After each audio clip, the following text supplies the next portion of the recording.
Hello everyone, आज के इस वीडियो से हम स्टार्ट करने वाले हैं the journey to become a ultimate React JS developer. आज के इस वीडियो में हम जानेंगे कि रिएक्ट जेएस होता क्या है और हमें क्यों रिएक्ट जेएस सीखनी चाहिए।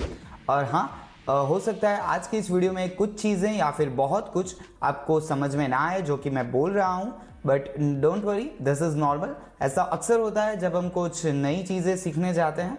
अभी के लिए उन सारी चीज़ों को बस सुनिए, एक्सेप्ट कीजिए। आने वाले कुछ वीडियो में हर चीज़ को हम डिटेल में समझेंगे। सबसे पहली बात, रिएक्ट जेएस होता क्या है, व्हाट इज रिएक्ट जेएस।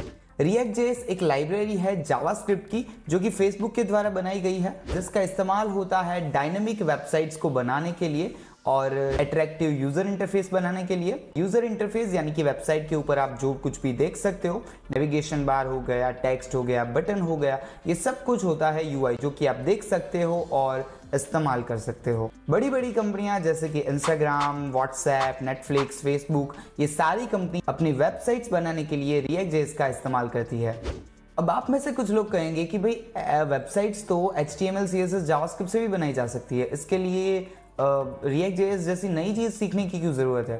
तो देखो, HTML, CSS, जावास्क्रिप्ट के अंदर हमें सब कुछ मैन्युअली करना पड़ता है। कोई भी कोड रीयूजेबल नहीं होता। हाँ, रीयूजेबल मतलब हम कॉपी पेस्ट करके उसे रीयूज कर सकते हैं, but that's not how good developer work.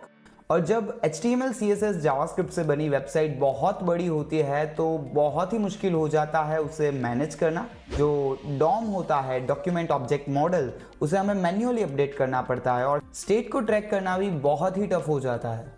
और दूसरी तरफ रिएक्ट में ये सारी प्रॉब्लम्स सॉल्व हो जाती है और साथ में रिएक्ट जेएस लाता है आपके लिए बहुत सारी सुपर पावर्स। जैसे कि रिएक्ट हमें एक कंपोनेंट बेस्ड आर्किटेक्चर प्रोवाइड करता है। कंपोनेंट बेस्ड आर्किटेक्चर का मतलब होता है कि वेबसाइट के बहुत सारे छोटे छोटे टुकड़े कर दो और हर एक छोटे टुकड़े को हम कहेंगे कंपोनेंट।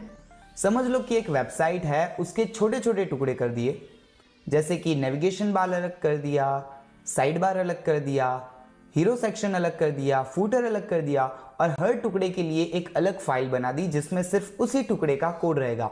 जैसे कि navbar.js के अंदर सिर्फ नेविगेशन बार का कोड रहेगा, hero.js के अंदर सिर्फ हीरो सेक्शन का कोड रहेगा, footer.js के अंदर सिर्फ फूटर का कोड रहेगा। और इससे जो कोड की रीयूजेबिलिटी है वो काफ़ी ज़्यादा बढ़ जाती है। मान लो कि आप अगला कोई प्रोजेक्ट कर रहे हो और उसमें आपको वही नेविगेशन बार चाहिए जो कि आपने पिछले प्रोजेक्ट में यूज़ किया था, तो आप जाके सीधा वो कंपोनेंट उठा सकते हो और यहाँ पे आके माउंट कर सकते हो। यानी कि एक बार कंपोनेंट बनाओ और उसे बार बार यूज करो। रिएक्ट में वर्चुअल डोम से फास्ट रेंडरिंग होती है, स्टेट को ट्रैक करना भी बहुत आसान होता है। चलो एक एग्जांपल देता हूँ। अगर आपको एक वेब पेज के ऊपर 10 प्रोडक्ट के कार्ड चाहिए जिसके अंदर प्रोडक्ट का इमेज हो गया, टाइटल हो गया और डिस्क्रिप्शन हो गया, ऐसे आपको 10 कार्ड चाहिए।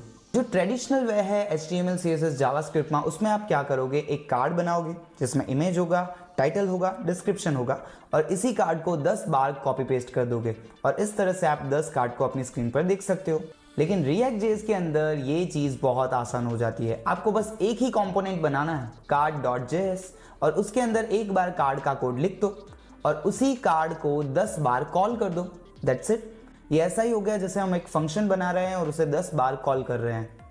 चलो ठीक है, एक और चीज़ देखते हैं। मान लो अगर आपको कार्ड के अंदर, हर एक कार्ड के अंदर एक बटन चाहिए, तो HTML के कोड के अंदर हर एक कार्ड के अंदर मैन्युअली जाके आपको बटन टैग लिखना पड़ेगा, फिर बटन का कंटेंट लिखना पड़ेगा, फिर आप इस बटन को कॉपी करोगे और फिर 9 बार copy paste, copy paste, copy paste. But that's not how good developer work. React JS के अंदर बस आपको उस कंपोनेंट में जाना है, card.js में, और बस एक ही बार बटन का कोड लिखना है। 10 कार्ड के अंदर अपने आप बटन आ जाएंगे। मतलब कितना काम आसान हो गया।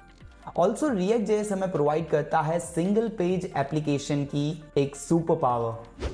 सिंगल पेज एप्लीकेशन जिसे SPA भी कहा जाता है। जैसे कि अभी मैं यहाँ पे GoDaddy की वेबसाइट पे हूँ और मैं अगर जाऊँगा कॉन्टैक्ट अस वाले सेक्शन में, तो आप देख सकते हो यहाँ पे जो वेबसाइट है वो रीलोड कर रही है।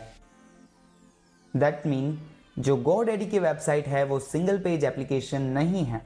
और अगर मैं YouTube के ऊपर चला जाऊँ और यहाँ पे मिस्टर बीस्ट की चैनल ओपन कर लूँ और यहाँ पे अगर मैं होम सेक्शन से वीडियो सेक्शन में नेविगेट करूँगा, तो ये देखिए वेबसाइट रीलोड नहीं करेगी। तो यहाँ पे वेबसाइट रीलोड नहीं कर रही है।